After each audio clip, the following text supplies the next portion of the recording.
In this video, we'll show you how to install phase using the clip-on installation method. The first thing you'll need to do is remove the locking clip from the bracket and put it to one side for later. Then, mark out 3 holes on the installation surface, making sure to set the bracket back a little from the edge. Next, drill 3 pilot holes and attach the bracket with the 3 wood screws provided.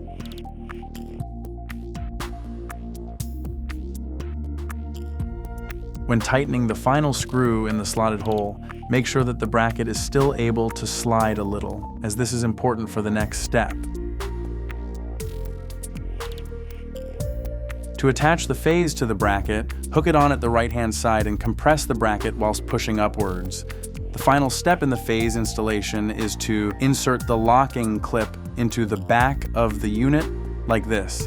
This will prevent the phase from being accidentally knocked off the bracket.